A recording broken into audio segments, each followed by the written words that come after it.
Hola, buenas tardes a todas y todos. Vamos a esperar unos minuticos a que se conecten más personas para poder arrancar con nuestra sesión de hoy. Muchas gracias.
Bueno, vamos a dar inicio a nuestra sesión de hoy. Muchas gracias a todas las personas que ahí se van conectando. Tenemos personas pues, de varios países. Hay personas de Perú, de Colombia, de Brasil, de Ecuador, de Costa Rica. Así que vayan al chat y nos cuentan también desde qué otros países nos están escuchando. Agradecemos muchísimo el interés por este tema que nos une, que nos apasiona. Bienvenidas, bienvenidos y bienvenidas a este webinar en el que esperamos conversar sobre cómo incluir a más personas LGBTIQ+ en las redacciones de los medios de América Latina. Ahí nos siguen contando a ver, personas de México, eh, de Mérida, de Yucatán, de Rosario, Argentina, de Puerto Rico, bueno, Guayaquil, muchísimas ciudades y países, y me alegra muchísimo que estemos repartidas y repartidos por muchas partes de América Latina. Esta actividad hace parte del proceso de creación de la Red para la Diversidad en el Periodismo Latinoamericano, con la que un grupo de periodistas nos hemos dado la tarea de capacitar a varias redacciones de América Latina en estos temas. El propósito de la red es que los periodistas latinoamericanos estemos más articulados para impulsar la diversidad y la perspectiva de derechos humanos en los medios de comunicación y en nuestro trabajo periodístico.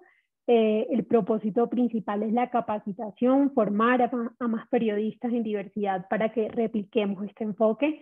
Y bueno, esta conversación que vamos a tener hoy hace parte de esa serie de formación para que generemos diálogos, nos hagamos las preguntas y sepamos que hay más periodistas en América Latina trabajando por el mismo propósito. Nuestro enfoque de diversidad incluye, además de diversidad sexual, pues el enfoque de género, a las personas con discapacidad, a las personas migrantes, a los pueblos indígenas y a poblaciones afrodescendientes, y que las redacciones de América Latina pues se vayan convirtiendo en espacios más inclusivos, es el objetivo de esta red.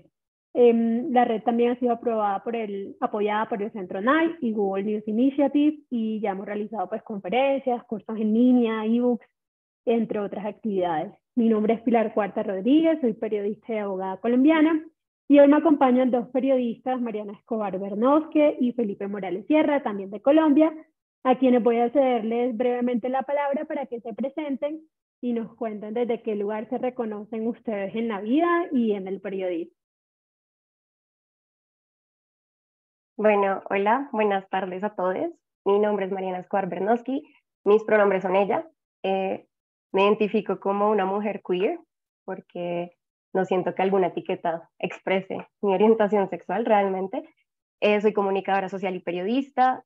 Eh, Me sitúo desde un enfoque interseccional y desde los derechos humanos y siento que es como uno de los valores fundamentales de la forma en que hago el ejercicio periodístico.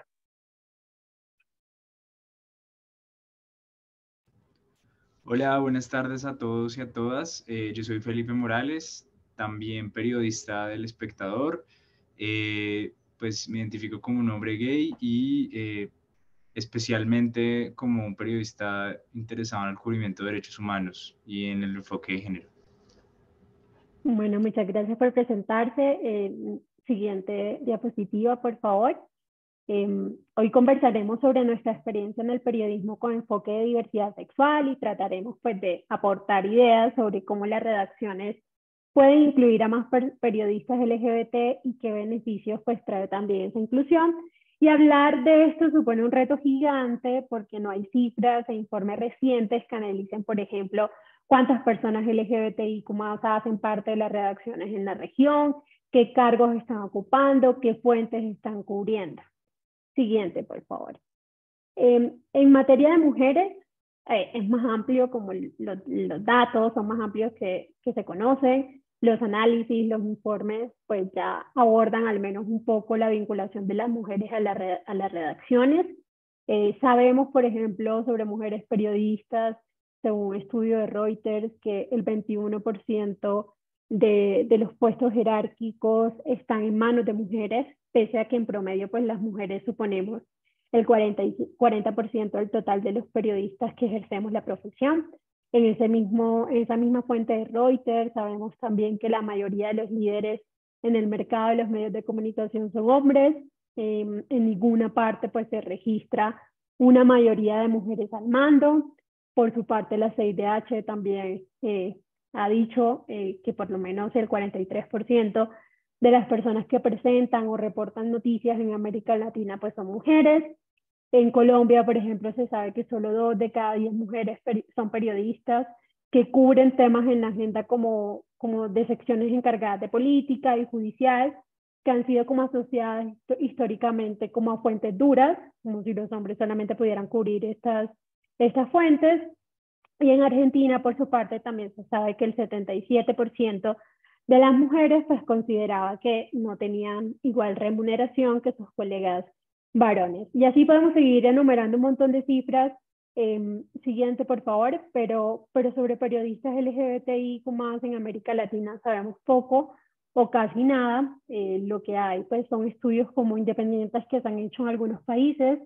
En Ecuador existe un estudio de la Fundación Periodistas Sin Cadena que encuestó a 53 periodistas LGBTIQ+. Esta encuesta, por ejemplo, dijo que la mayoría de periodistas LGBTIQ+ en ese país eran hombres gays y que un total de 27 periodistas encuestados decía que había sido víctima de discriminación en sus lugares de trabajo. Es decir, alrededor de la mitad de las personas encuestadas habían sentido discriminación en sus trabajos y la mayoría de ellos ocupaban pues el cargo de redactores o correctores de estilo. Siguiente, por favor. Así que, pues, con este panorama en el que hacen falta datos, información, conversación, la experiencia de Mariana y de Felipe pues, va a ser súper vital para esta conversación, para empezar a hacernos preguntas sobre cómo podemos hacer a las redacciones más inclusivas con las personas LGBTI. Así que la dinámica un poco de este webinar va a ser como yo les planteo una pregunta que pues mayoritariamente la vamos a responder, la van a responder ustedes dos, pero seguramente habrá preguntas que estarán dirigidas a uno específico debido a la experiencia profesional y personal también. Así que bueno, muchas gracias por abrirse y por compartir con nosotras y con nosotros sus experiencias. Entonces, si quieren, arranquemos conversando de una vez ¿Cómo han visto ustedes la integración de las personas LGBTIQ+ en el periodismo? ¿Qué tantas personas LGBT se han encontrado como colegas, por ejemplo? Si quieres arranca Felipe y luego Mariana. Bueno, yo creo que pues en Colombia tenemos una situación, diría que muy afortunada en términos de derechos de las personas LGBTIQ. Entonces no, pues yo quiero aclarar que hablo pues desde ese lugar y que probablemente en otros lugares de Latinoamérica sea una situación pues muy distinta. Pero yo no he sentido un tipo de discriminación personalmente en mi entorno laboral, y siento que mi percepción de cómo ha sido la integración de personas LGBTQ más en el medio ha sido un poco, o sea, siempre hemos estado ahí. Creo que ese es como el primer mensaje, que es como algo que también repiten mucho los productores de Hollywood, a los que se les critica por esta supuesta inclusión forzada de carácter de personajes queer en series, en películas, y que la derecha dice, ay, ¿de dónde salieron tantas personas gays, tantas personas trans? Es como siempre hemos estado ahí.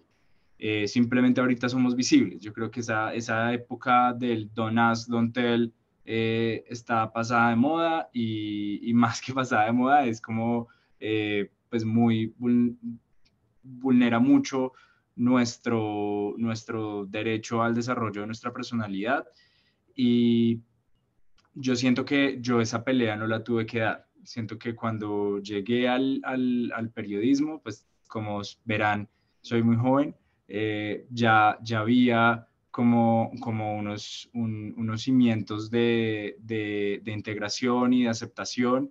eh, y, y como leyendo un poco para este webinar, sí creo que hay unos antecedentes muy claros en el periodismo en general, y sobre todo en el periodismo pues de Estados Unidos, que nos influencia mucho a los medios latinoamericanos. Y pues digamos, si uno tuviera que poner un hito como muy concreto en qué momento las personas LGBTIQ empezaron a salir del closet en su trabajo, de lo que yo encontré se podría decir que es la epidemia del SIDA.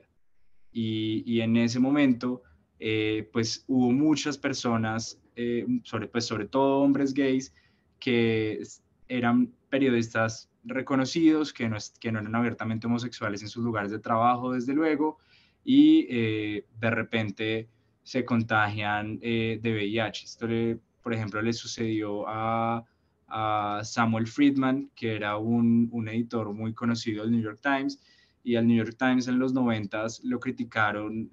Bueno, históricamente le han dado mucho palo porque llegó muy tarde al cubrimiento de la epidemia del SIDA, y un hito como muy particular para que el New York Times empezara a cubrir la epidemia del SIDA, que desde luego no se puede negar, un epicentro muy importante de esa epidemia fue Nueva York. Pues fue que el propio Samuel Friedman, un hombre gay que no era abiertamente homosexual en su reacción, se contagió, tuvo una recaída en medio de un día laboral, y él empezó a impulsar en su reacción el cubrimiento de la epidemia del SIDA, un tema que estaba totalmente ignorado por el periódico más influyente de Estados Unidos en ese momento. Entonces creo que ese es como un hito muy claro, y que también ejemplifica un poco cómo pues las personas sexualmente diversas podemos aportar otras miradas, o podemos insistir sobre temas que nuestros colegas pueden de pronto hacer a un lado muy fácilmente. Hay que hacer una advertencia en esta conversación antes de seguir, y es que Felipe es el hombre de los datos. Siempre tiene un dato que nos sorprende. Gracias, Felipe, está súper bueno eso que nos cuentas. Mariana, ¿cómo ha sido tu experiencia? ¿Cómo has visto la integración de las personas LGBTI en el periodismo? Y seguimos saludando ahí a las personas también que se acaban de unir a esta conversación. Estamos charlando con dos periodistas de Colombia, dos periodistas LGBTIQ+, sobre cómo podríamos incluir y hacer más seguras las redacciones para las personas y los periodistas LGBTIQ+.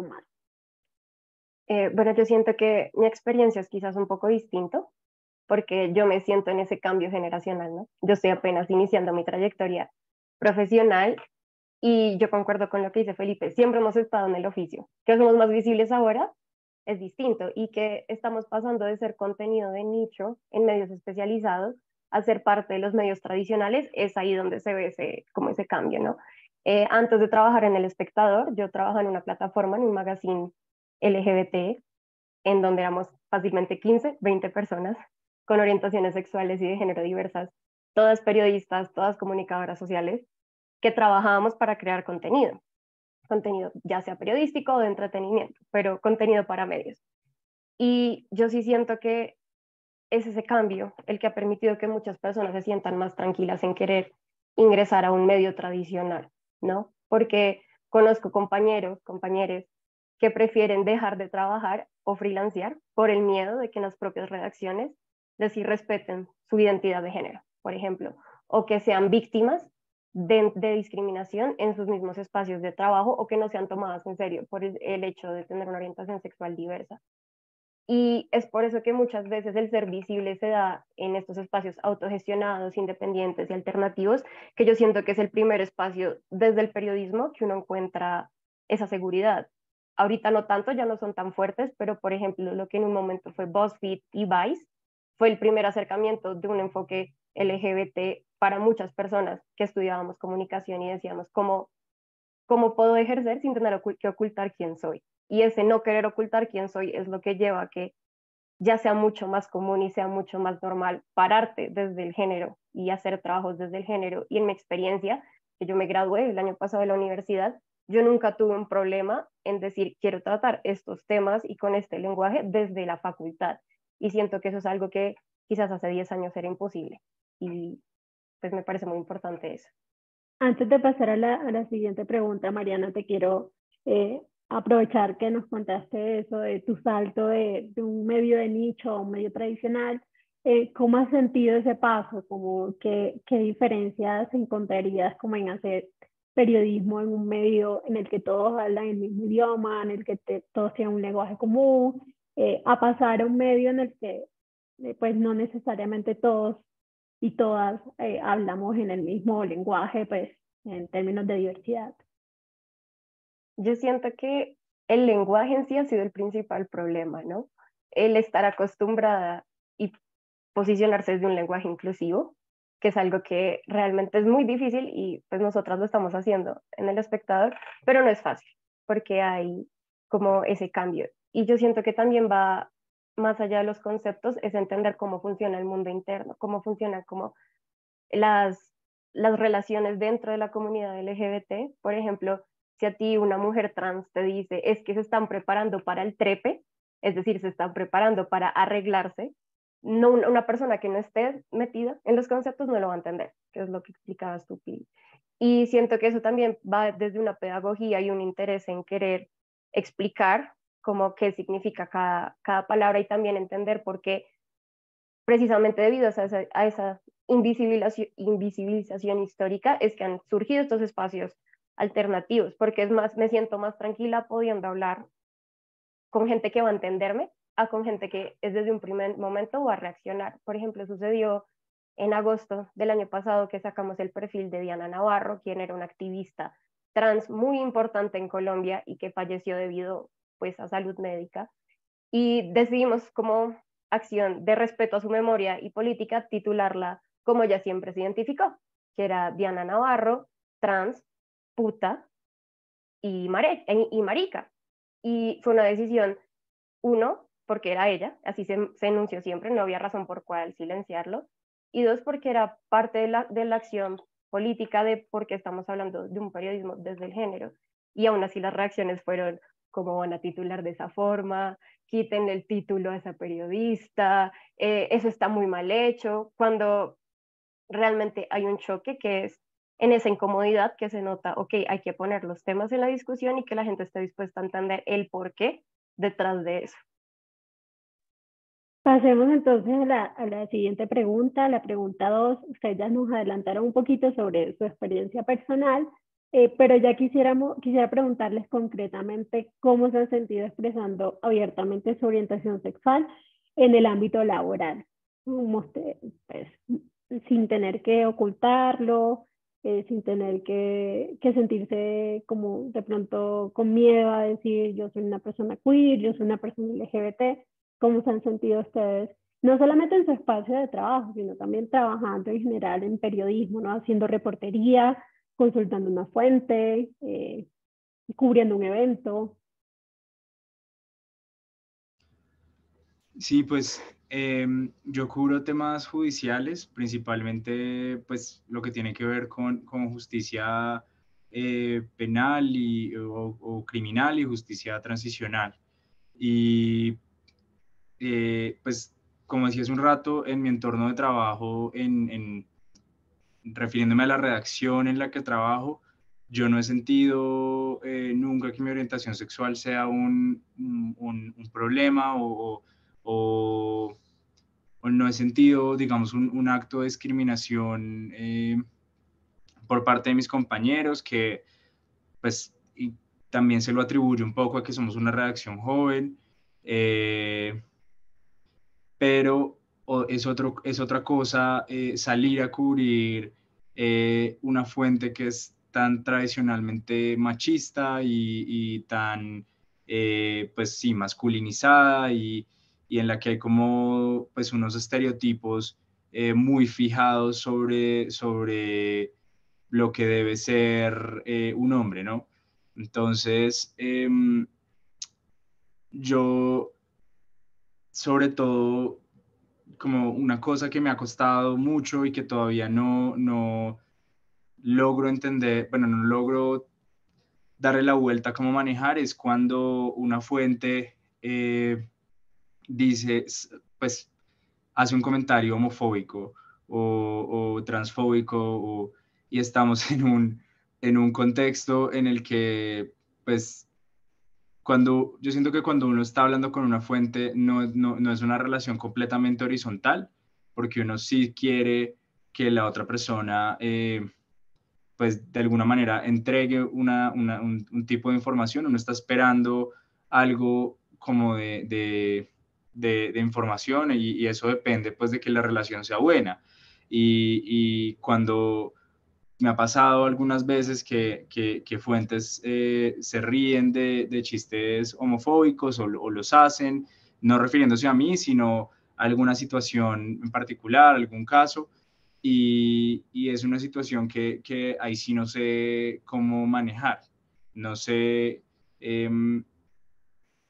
y yo creo que ese es un punto que en el que las redacciones, o sea, en el que nuestros empleadores, pero también las facultades de las universidades deberían formarnos un poquito más, como, como en cómo llevar esa relación cuando se torna violenta. Esta discusión, como decía Pilar hace un rato, pues seguramente ya está mucho más desarrollada en torno a las violencias pues contra las mujeres y por ejemplo es una discusión vigente qué hacer en un caso de acoso sexual, si una fuente te está acosando, si te invita a comer, pero cuando este tipo de comentarios pues que tratan sobre nuestra orientación sexual o ni siquiera sobre nuestra, pero es que nos ofenden por quienes somos, yo siento que no hemos llegado a dar esa discusión todavía, es donde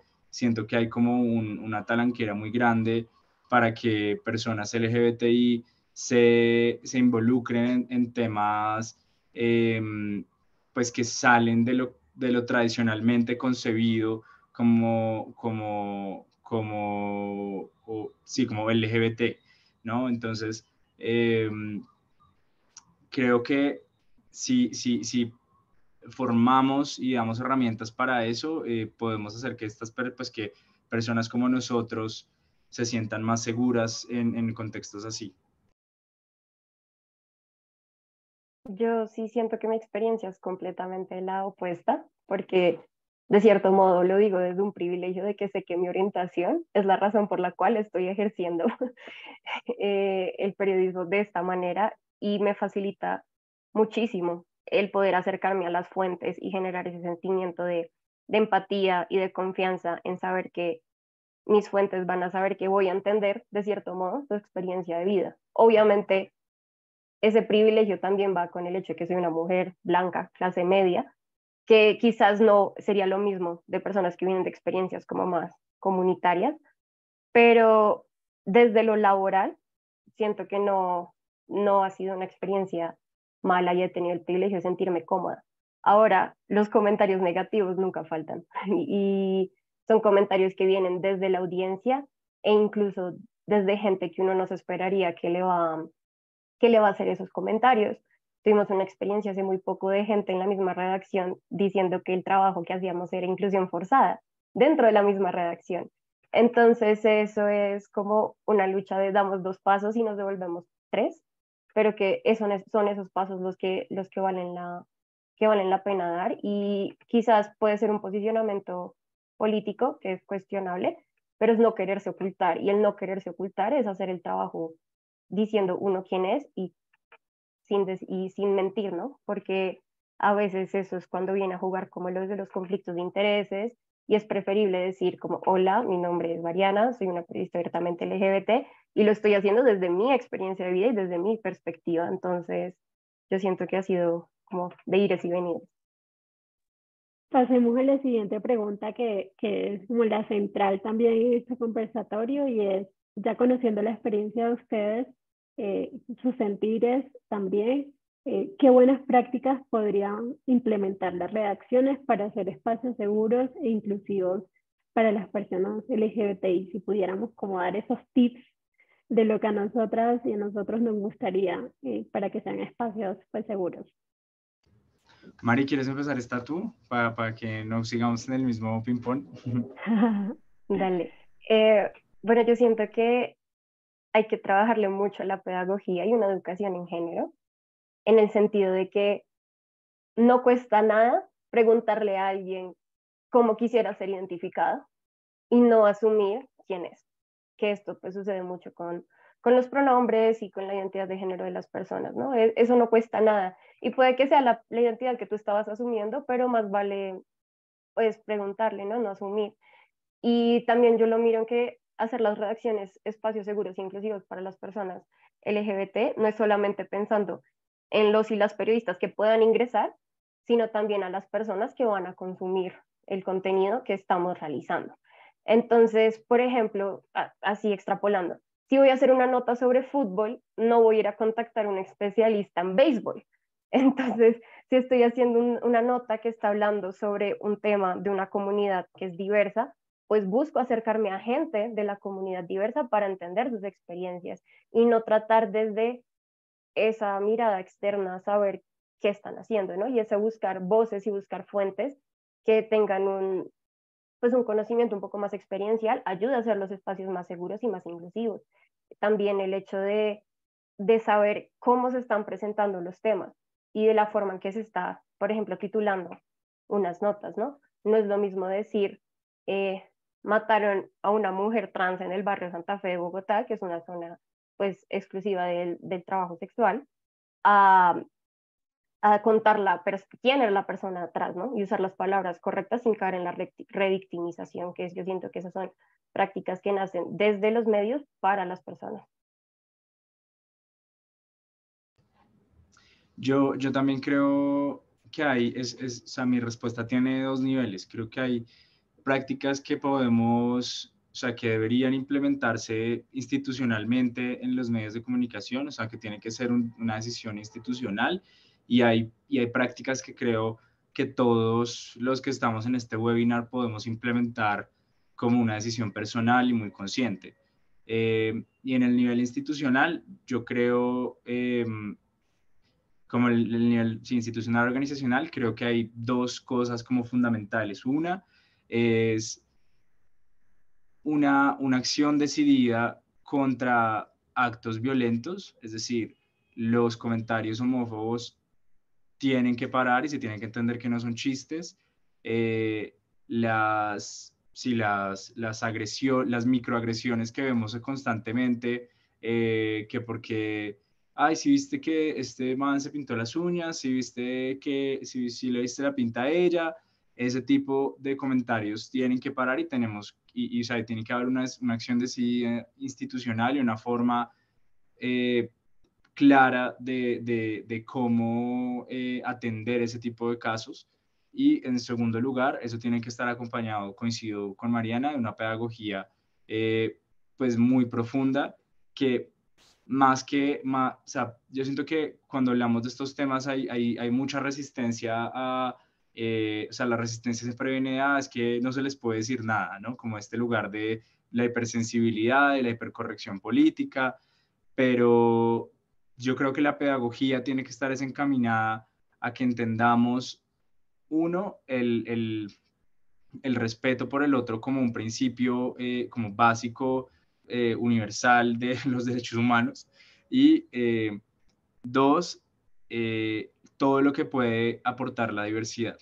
O sea, como eso lo tienen que entender las redacciones a nivel institucional, como es muy buen negocio tener a personas LGBTIQ porque le están aportando otra mirada totalmente distinta sobre la realidad que seguramente no tendrían personas pues heterosexuales cisgénero.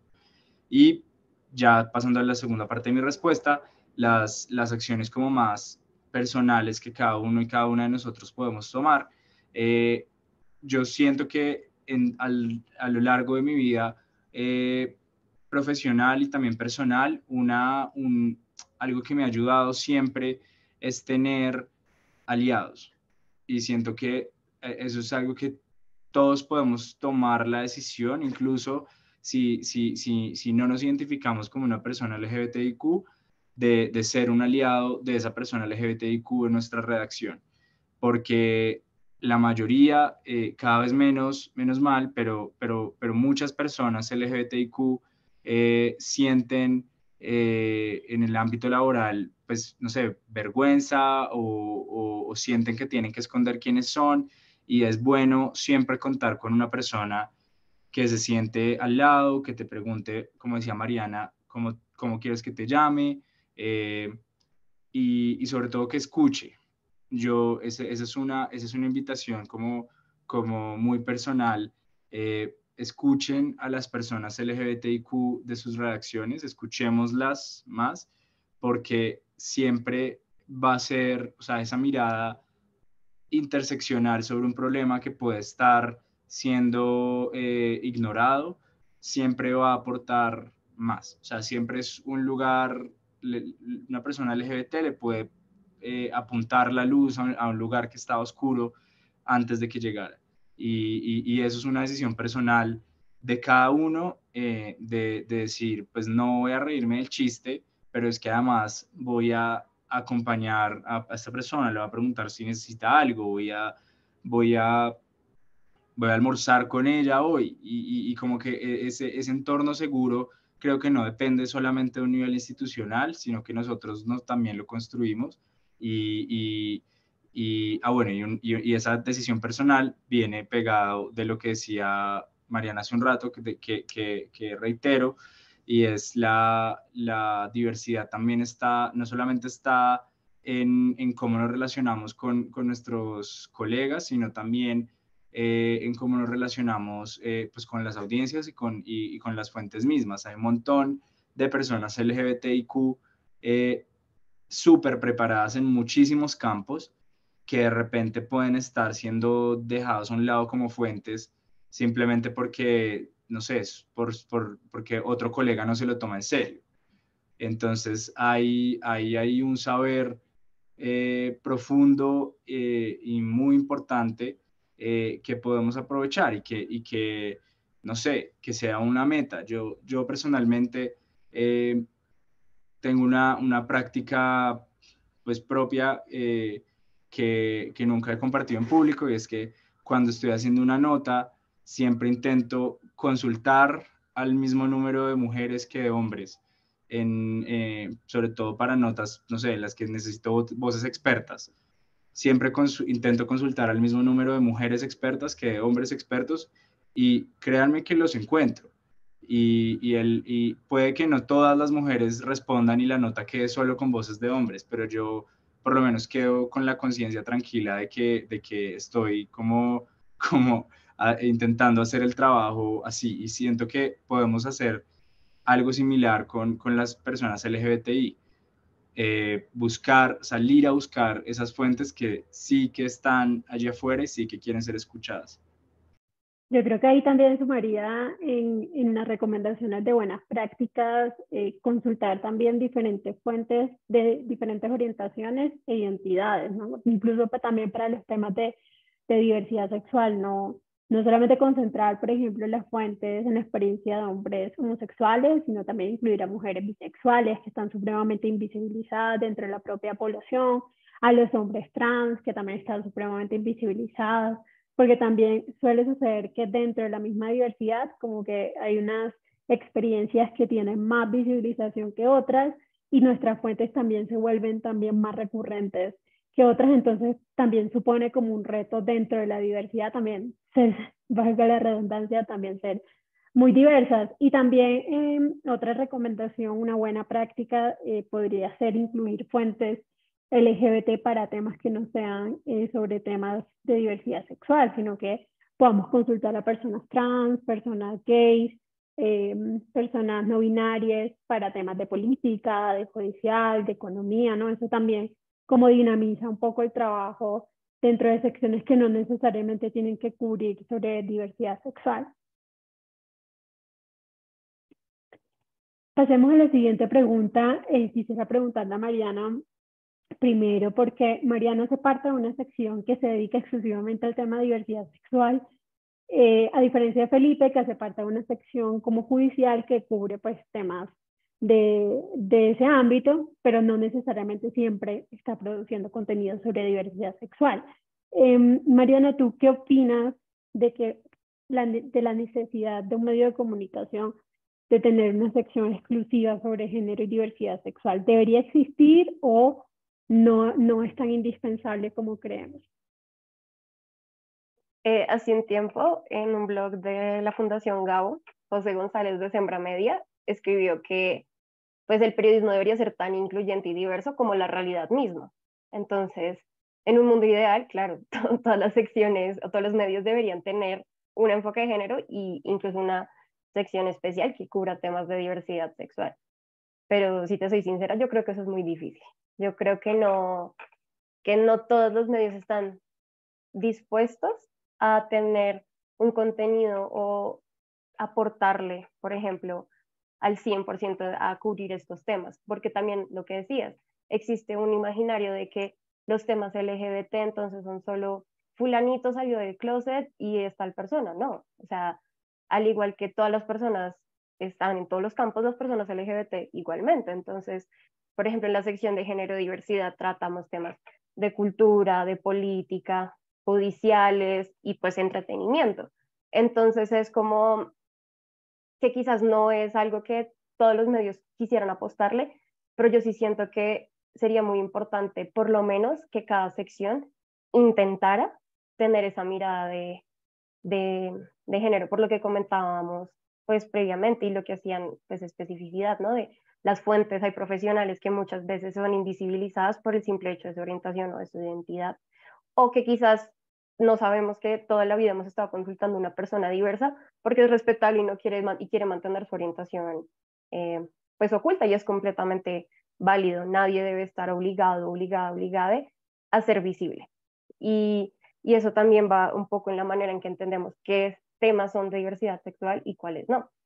Y digamos, eso es también una apuesta o una pregunta de si realmente existe un compromiso como con la verdad y con la información, también porque no hay un compromiso con quitarle esa mirada morbosa y estereotipada a los temas de la diversidad. Y eso no se hace y no se soluciona desde desde una sección, sino realmente desde un compromiso horizontal y transversal en todas las redacciones. Felipe, ¿y tú qué opinas de lo que dice Mariana, no? Porque tu experiencia es distinta, justo lo que dice Mariana, ¿no? Como que todas las secciones, sin ser exclusivas sobre género y diversidad, deberían tener ese enfoque transversal. Tú desde una sección como judicial, ¿cómo haces para también tener una perspectiva de diversidad y de género en tus temas? Esa es la pregunta del millón de dólares. Yo estoy de acuerdo con todo lo que dijo Mariana, entonces, o sea, 100% de acuerdo. Yo no creo que no deban existir secciones únicamente dedicadas a cubrir temas de diversidad sexual, sino que esa es mi experiencia. O sea, quiero aclarar eso. Mi experiencia es yo desde cubrir temas judiciales que tienen que ver con la justicia y con crímenes, pues intentar imprimir un enfoque de género o intentar aproximarme desde un enfoque de género. Y estaba pensando cómo explicar el enfoque de género y me acuerdo que a mí me lo explicaron hace poquito en un curso sobre antropología forense diciendo como, bueno, el criminólogo llega a la escena del crimen y si es una persona que se aproxima con enfoque de género, que está formada en enfoque de género y ve que la víctima es una mujer, de inmediato empieza a buscar señales para saber si fue un feminicidio y puede allí mismo hacerle, no sé, puede pedir un kit de violación, puede buscarle ADN debajo de las uñas, puede mirar si en el cuello de repente tiene señales de asfixia, que es una de las maneras más comunes por las que matan a las mujeres. Entonces, eso para decir, desde que uno entra a un tema, hay que llegar con enfoque de género. No es como decir, o sea, con esta idea de me voy a aproximar a partir de reconocer, en este caso, que las personas LGBTIQ son una población históricamente discriminada y que puede que los prejuicios que yo tenga, que yo incluso yo mismo tenga como un hombre gay frente al tema, puede que sean una construcción social impuesta, digamos, por años de prejuicios. Y voy a poner un ejemplo de algo que me pasó el año pasado. En Colombia, hasta el año pasado, los hombres gays no podíamos donar sangre, de facto. O sea, se supone que en el papel había el andamiaje legal para que lo hiciéramos, pero cuando nos acercábamos a un puesto de donación de sangre, hay unos formularios que emite el Instituto Nacional de Salud, y una de las preguntas era, ¿usted es un hombre que tiene sexo con hombres? Y si uno respondía que sí, inmediatamente estaba eliminado de la donación de sangre. Hubo una demanda que pretendía tumbar, bueno, de una pareja gay que llegó a donar sangre y se lo impidieron por esta pregunta. Era una pareja monógama que había además llevado un examen reciente que certificaba que no tenían enfermedades de transmisión sexual. Ellos le explicaron todo esto al personal médico del hospital, no les dejaron donar y presentaron una demanda que llegó hasta la Corte Constitucional. Cuando yo personalmente me aproximé al tema, yo tenía un sesgo, o sea, yo me di cuenta que tenía un sesgo instalado hacia la donación de sangre. O sea, yo decía, bueno, pero tal vez esa pregunta está ahí por algo, ¿no?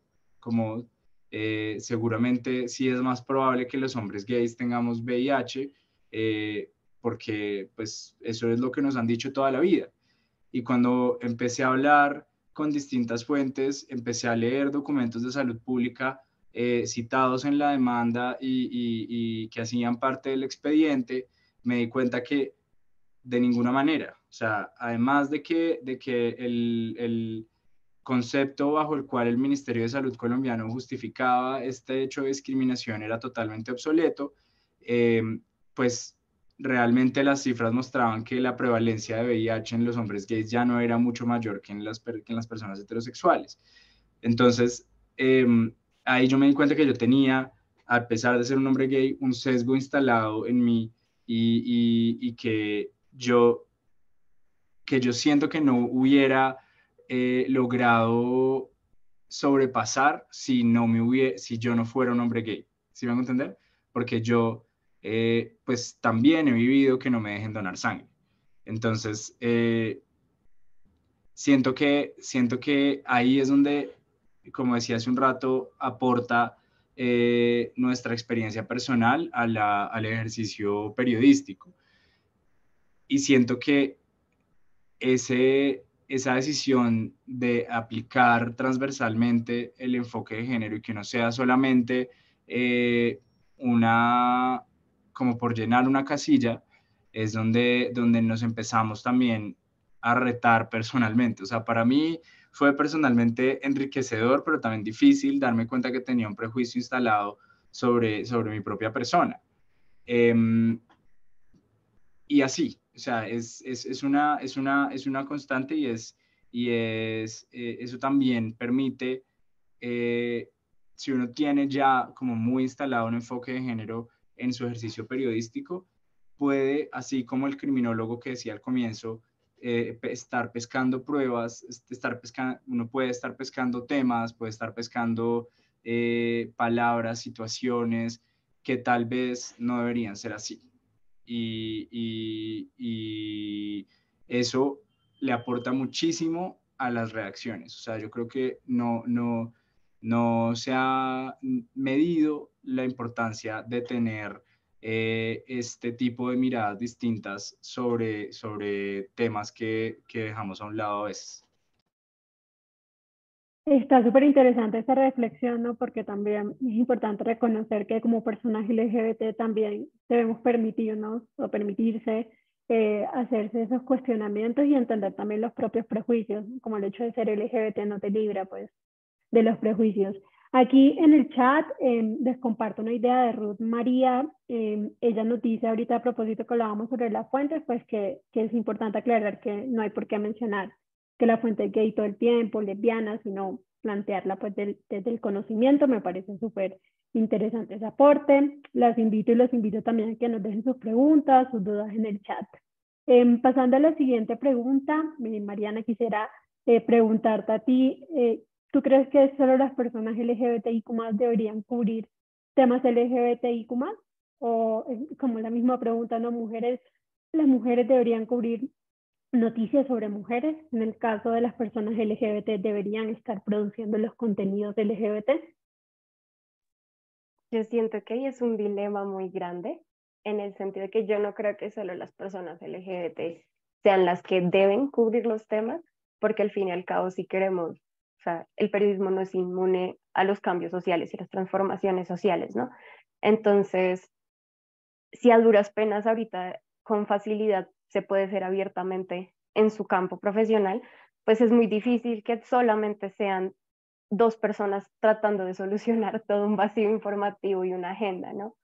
Pero sí siento que el hecho de ser parte de la comunidad genera que muchas veces sea un poco más fácil o que sea más sencillo acceder a ciertos temas o a ciertas como perspectivas, en el sentido de que, digamos, yo nunca voy a entender la experiencia de vida de una mujer trans, pero el hecho de que yo le diga a esa mujer trans como, oye, yo soy queer, yo soy pansexual, puede que esa persona se sienta más tranquila en que quizás voy a tener más empatía y sé que no la voy a estar como juzgando. O lo que decía Felipe, pues todos tenemos dentro de nosotros mismos como cuestionamientos y cosas por deconstruir, pero sí sería algo ideal y por ejemplo se ven los cubrimientos de marchas, ¿no? En las marchas feministas dicen, contraten fotógrafas, contraten mujeres que salgan a cubrir y lo mismo pasa en lo LGBT, porque tiene que ser desde una mirada de que no entiende como qué significa, por ejemplo, tener que ocultarte por el miedo de que te vayan a sacar de tu casa, que es un miedo que es latente y, y es un miedo que quizás no se entiende y que por eso sí es importante cubrir los temas porque el periodismo no es imparcial y la experiencia de vida aporta una mirada que realmente facilita generar como contenido que no sea solo contar por contar, sino tener un mensaje detrás, ¿no? Porque para eso están como, no sé, las noticias rápidas. Sí, creo que también eso permite hacer más diversas las redacciones también. Ahorita todo lo que hemos hablado a lo largo de esta conversación, ¿no? Como también que esa realidad de la que estamos hablando, que estamos narrando, que estamos contando también se viva de puertas para adentro de las redacciones y que las redacciones pues reflejen también esa diversidad.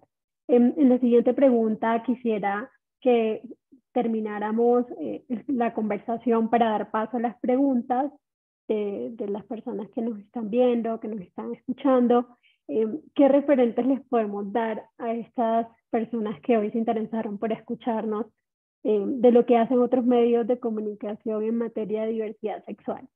¿Cuáles son sus recomendaciones?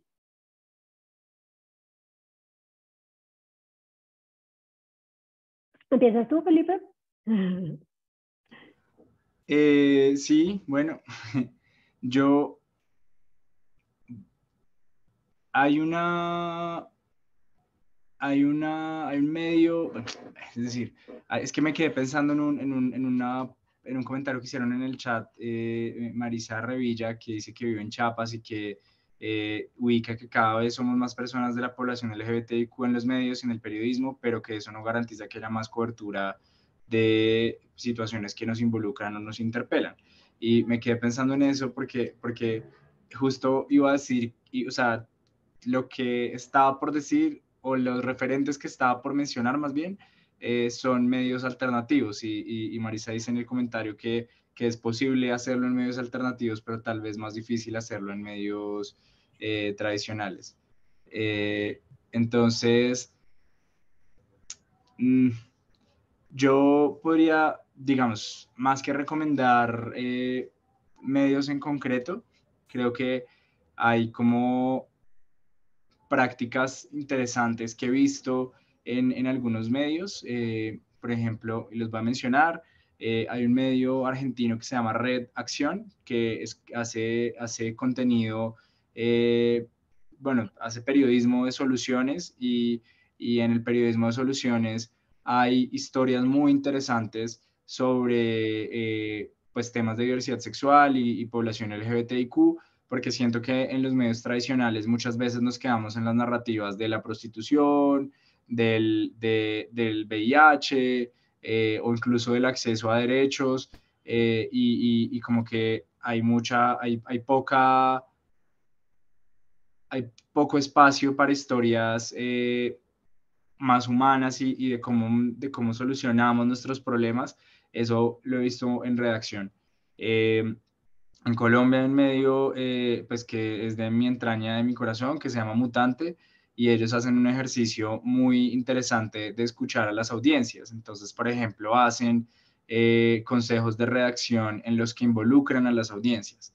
Entonces, pues básicamente así, un webinar, ellos están hablando, la audiencia les deja sus preguntas y a partir de esas preguntas ellos pueden, no sé, por ejemplo, darle un enfoque a su investigación. Entonces, eso me parece pues supremamente interesante. Y finalmente hay un par de medios colombianos, bueno, hay uno en concreto que se llama Manifiesta, que también cubre temas sobre todo de feminismo y de género, en el que pues ellas dejan muy claro su postura feminista en el contenido que hace. Y a mí eso me parece muy valioso y siento que es algo que la gente, o sea, que las audiencias de ese medio valoran mucho, como saber que están hablando desde un lugar político muy claro. Eso desde luego no es aplicable a todas las redacciones, pero sí creo que nos muestra como un camino pues de algo que la audiencia está valorando, como que seamos honestos desde el lugar de enunciación desde el que les estamos hablando. Bueno, yo siento que el trabajo que hacen los medios alternativos y autogestionados es muy valorable porque se trabaja con cero a poco recurso para crear contenido y se hace un contenido muy bien trabajado que muchas veces la gente lo hace por pasión al oficio, ¿no? Y que siento que por eso es completamente válido la experiencia de los medios como independientes. Y digamos así, como comparando mi experiencia de venir de uno independiente a un medio tradicional, siento que o sea, que el esfuerzo más allá de la plataforma en que lo estés haciendo es con la intención que lo haces, ¿no? Porque sí, o sea, hay que comer, ¿no? Y hay que lucrarse, pero también ese de a quién le damos voz y cómo le damos voz cambia todo. Digamos, en Colombia está sentido que no solamente es un medio de comunicación, sino que es una organización que también se dedica a hacer asesorías a instituciones para prácticas de inclusión y pues derechos LGBT, también hacen muchos censos a nivel nacional, que es algo que hay un vacío. En Argentina existe un medio de comunicación, una revista que a mí me gusta muchísimo, que de hecho en la universidad me ayudaron con mi tesis, que se llama la revista Colibrí, que es autogestionada, es feminista, y se enuncian ellas como una colectiva que a pesar de que la mayoría son mujeres, aportan a esta diversidad y entender como la experiencia de otras personas con identidades de género diversas.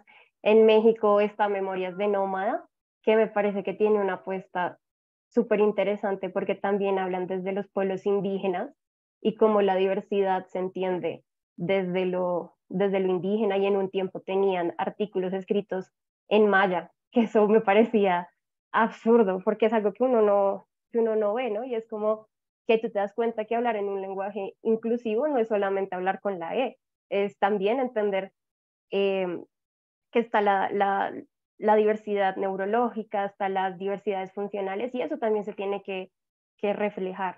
Y en Bolivia hay una que se llama Muy Guaso. Perdóname, te Que interrumpo. Ricardo Ortiz está pidiendo que repitas cómo se llama este medio del que hablas. Memorias de Nómada, es en Okay. Yucatán, en México. Listo. Y Muy Guaso en Bolivia, en Cochabamba. Ellos hacen un trabajo también desde los pueblos y en quechua, que a mí eso, la verdad, desde que yo vi hacer un periodismo desde pueblos indígenas y que hable de temas LGBT, es algo que yo nunca que me imaginé, ¿no? Porque realmente desde ese privilegio de ser LGBT y verse blanca, es algo que tú ya te nula completamente. Y que el hecho de que sean como personas trans y no binarias y de paso indígenas haciendo comunicación y periodismo autogestionado es algo que es absurdo. Y lo que les decía, hacer un periodismo con una perspectiva de diversidad no es hablar hasta de deportes. Entonces, eso es lo más bonito y más importante de esas experiencias. Bueno, les agradezco a los dos por contarnos todas estas sugerencias, pero también hablarnos de su experiencia personal, que eso es supremamente valioso. Además, es un tema en el que todavía falta mucho por analizar, por informar, por reportar, ¿no? Conocernos un poquito más en América Latina, cómo estamos conformadas las redacciones de los medios de comunicación. Vamos a dar paso al espacio de preguntas y para que por favor nos dejen sus dudas en el chat. Ya algunas personas nos han dejado algunas de las dudas, vamos a empezar a resolverlas. Y antes de eso quisiera como comentarles que una de las personas asistentes, que está de un Samsung, porque no sabemos su nombre, pero nos dejó un comentario y esta persona dice que es importante no solo que las personas de la comunidad cubran la fuente, sino que el primer paso es incorporar aliados, como dijo Felipe, quienes no formamos parte de la comunidad debemos estar abiertos al aprendizaje y al entendimiento del tema. Me parece además súper valioso este comentario porque como que también nos pone a pensar si todos somos personas LGBT, quedamos hablando entre las mismas personas LGBT, ¿no? Como que no sale el mensaje de ahí y creo que en ese sentido el comentario es supremamente interesante porque si incorporamos personas aliadas, pues de pronto el mensaje va escalando a donde queremos llegar, ¿no? Gracias por ese comentario. También bueno, el comentario es de Irka Rincón, es periodista venezolana, y gracias por atender mi comentario, dice. Muchas gracias, Irka, a ti por escucharnos y por darnos esa retroalimentación. Vamos a pasar a una de las primeras preguntas que nos dejó Ricardo Ortiz. Ricardo pregunta, ¿dónde podemos encontrar estudios y encuestas? Pues bueno, esa es una buena pregunta. Al comienzo de esta charla mencionábamos precisamente que hay una carencia de esos estudios, de esos informes que nos den cuenta sobre cómo están conformadas las redacciones en América Latina en materia de diversidad sexual. O sea, se han avanzado en los estudios sobre mujeres en las salas de redacción, cómo son estos espacios para ellas, qué fuentes cubren, si viven o no acoso sexual, discriminación. Pero respecto a las personas LGBT se sabe poco. Dime. Yo encontré uno de Estados Unidos del Pew Research, pero está enfocado como en general en diversidad y pues entendido también como diversidad étnica, política, pero sí, sí, creo que en Estados Unidos puede estar un poco más diagnosticado que en América Latina. Claro, en América Latina todavía tenemos un vacío respecto a esta materia y al comienzo de la charla pues mencionábamos el caso de Ecuador, en el que hay pues una encuesta a 57 periodistas LGBT, pero del resto pues sí hay mucho por trabajar. Entonces sería como interesante también explorar qué proyectos se pueden hacer para empezar a contar esas realidades, porque el primer paso de la invisibilización pues también es no saber el panorama a través pues, de estas encuestas, de estos estudios, de las cifras. La siguiente pregunta la hace Jenny Rodríguez. Creo que tú podrías también empezar a responder esa pregunta, Felipe. Jenny nos pregunta, ¿cuál sería el primer paso para que las redacciones se abran a los nuevos lenguajes y el cubrimiento de temas de diversidad sexual? Uy, esa es una pregunta difícil. Yo creo que el primer paso es hacerle ver a los tomadores de decisión de las redacciones que es un tema que genera interés en nuestra audiencia. O sea, creo que eso está sobredimensionado, sobrediagnosticado, que los derechos de las personas LGBTIQ son, digamos, un interés, algo que está en este momento en la agenda pública, que no podemos dejar de lado. O sea, llevamos 15 años hablando sobre el matrimonio LGBT, sobre la adopción homoparental, sobre, en fin, sobre la pensión de sobreviviente en los casos de parejas homosexuales, sobre la regulación de la prostitución, que ha sido un tema en el que las mujeres trans han tenido mucho protagonismo, que deberían tener más. Entonces, creo que es innegable que hay una agenda que tenemos que atender y que creo que un argumento muy fuerte puede ser mostrarle a los tomadores de decisión de las redacciones que esos artículos se leen tanto como se lee el debate de la reforma pensional en el Congreso.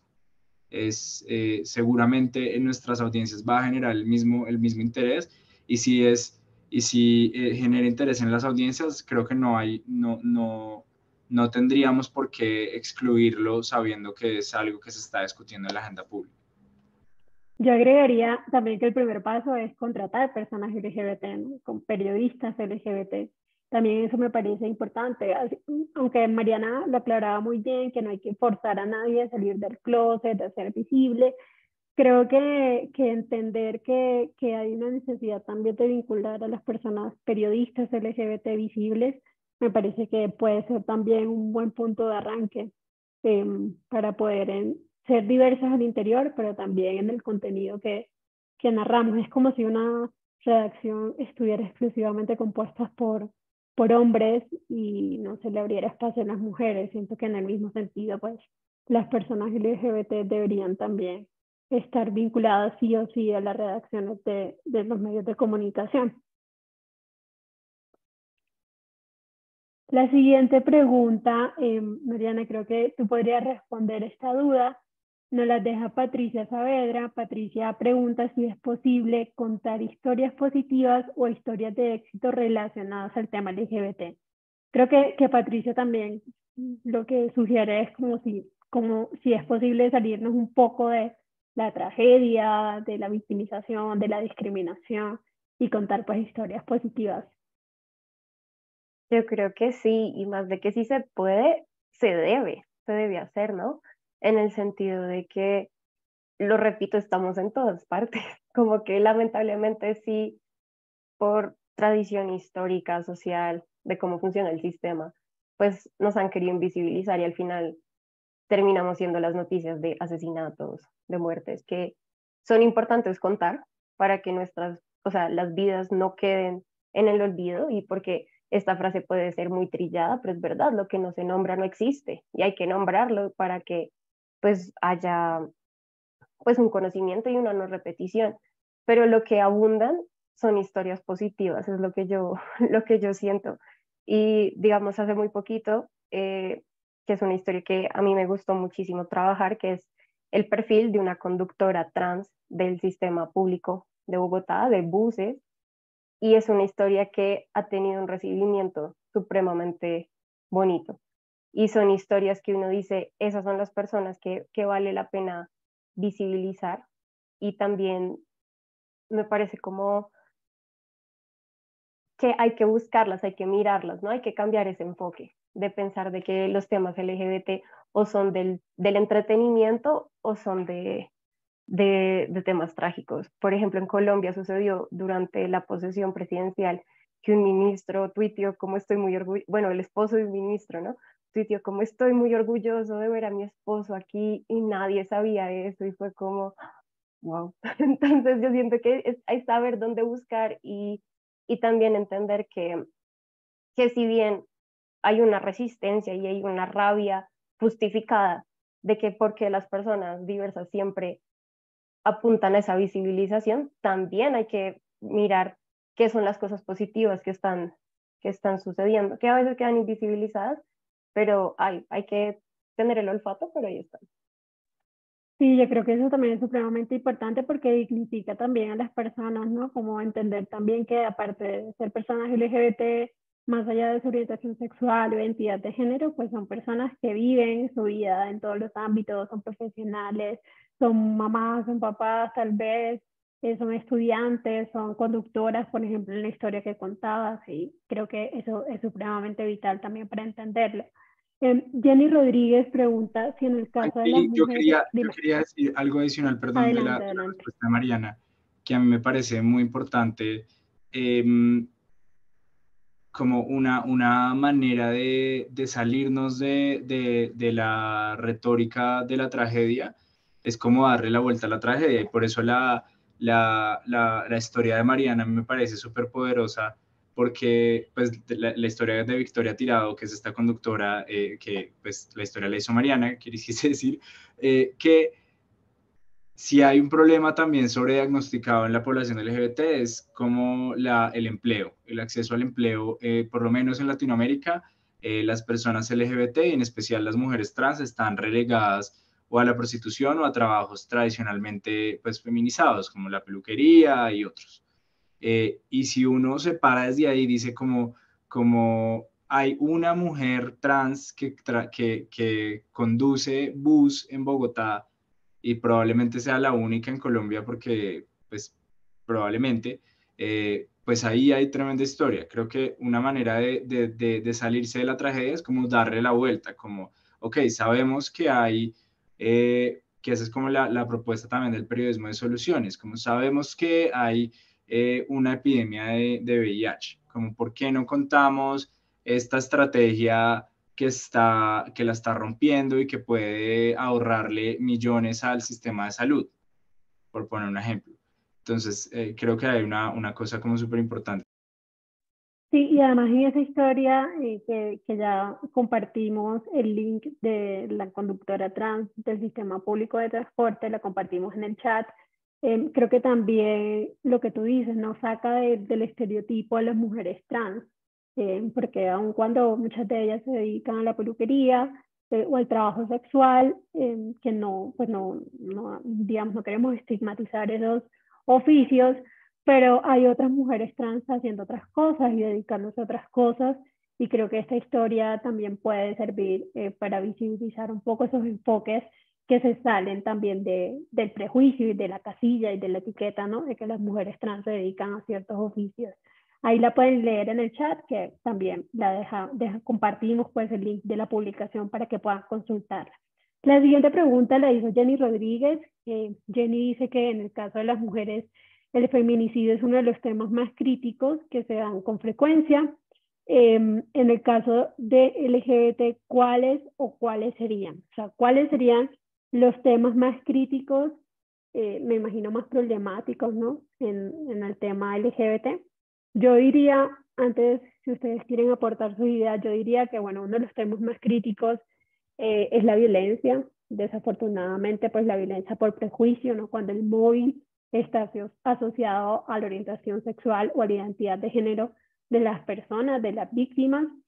Y creo que en el caso de las mujeres trans sería igualmente el feminicidio, ¿no?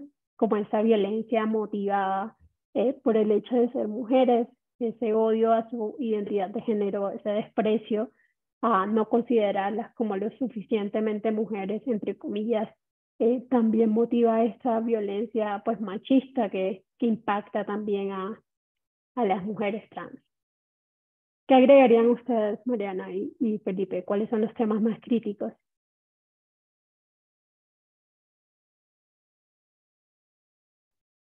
Bueno, digamos, yo sí estoy de acuerdo que la discriminación y la violencia por prejuicio, eh, digamos, el hecho de, esta semana se dio un acto de homofobia en Barranquilla, ¿no? Como que una pareja de mujeres la sacaron de un restaurante por darse un pico, un besito, que son cosas del día a día. Pero digamos, a mí un tema que me parece súper importante es, digamos, el acceso a la salud, ¿no? En el sentido de para las personas trans, en especial hombres trans y personas no binarias que fueron asignadas femenino al nacer, y es el hecho de que se les niega el derecho a su salud y también el derecho a la salud sexual y reproductiva, porque su identidad de género no se asocia con lo que deberían ir, ¿no? Al médico, y eso es una invisibilización muy grande que en un momento Pili lo dijo, se da al interior del colectivo, ¿no? Que es por eso que muchas veces uno ve que la comunidad trans se termina alejando de lo LGB porque no se sienten representadas e incluidas, ¿no? Porque ser parte de una población históricamente minimizada no te exime de tener actitudes discriminatorias, actitudes violentas. Y yo siento que ese es un tema como muy grande. Y otro que ese sí ya es completamente personal, a mí me parece que la hipersexualización de las personas diversas es una problemática que no se, que se siente que no está ahí, pero nadie la dice, pero siempre está, y es precisamente en el enfoque que le dan a los, a los temas. Por ejemplo, pues sí, asesinaron a un chico gay que trabajaba como modelo webcam. El trabajo era lo de menos, como que se trata de como encasillar a las personas y hay como mucho prejuicio que nosotros mismos tenemos que es necesario como desmontar. Muchas gracias por sus aportes. Aquí en pantalla pues estamos compartiendo en breve también el link para que puedan ustedes registrarse, pues dejar constancia que estuvieron en este webinar, que nos escucharon. Recuerden que quienes participaron en la anterior sesión y quienes continúen pues participando en las dos sesiones que les contaremos que vienen próximamente, podrán tener pues un certificado de participación firmado pues por la red de diversidad y por el Centro Night. Así que en el chat en breve pues les vamos a compartir el link para que puedan registrarse. Y para ir cerrando este conversatorio, Mariana y Felipe, René Arellano Gómez de Coahuila, bueno, nos dice que el tema está muy interesante, que le generamos diversas preguntas y una de ellas es cuál debería ser el perfil de la persona que cubre este tipo de fuentes, o sea, quiénes deberían cubrir el tema de diversidad sexual. Si quieres tú, Mariana, puedes empezar. No sé, o sea, siento que es una pregunta muy compleja, ¿no? En el sentido de que, no sé, porque, sí, digamos, ser LGBT ya no te hace experto en temas como de diversidad. Eh, pero siento que es muy complicado saberlo, pero sí me parece muy importante que sea una persona que esté dispuesta a educarse y ponerse esos lentes de género, ¿no? Hay muchos, o sea, hay muchos cursos, hay muchas formas de aprender como sobre el tema. Y también yo siento que debe ser una persona que debe estar dispuesta a quitarse todos los prejuicios encima, ¿no? Y estar dispuesta también a saber que hay reacciones, porque entre más visibilidad, más contestación hay. No sé si tiene sentido, ¿no? Como tú hablas de mujeres trans y te van a salir como mil y un comentarios de no son mujeres.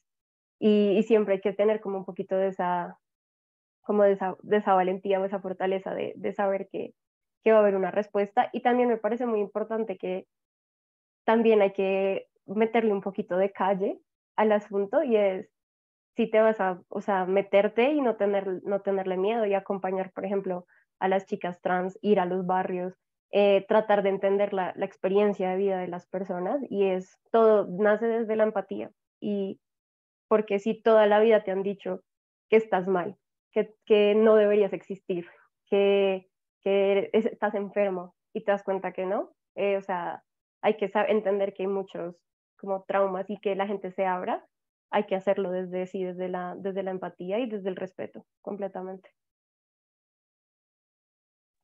Bueno, muchas gracias Mariana y Felipe por el tiempo, de nuevo por abrirse y por responder todas las preguntas de las personas que asistieron. A ustedes, las personas que se conectaron, también darles las gracias por dejarnos las sugerencias, las dudas, por compartir sus comentarios. También vimos que varias personas se identificaron como personas LGBT y que agradecieron pues este espacio para visibilizarse también.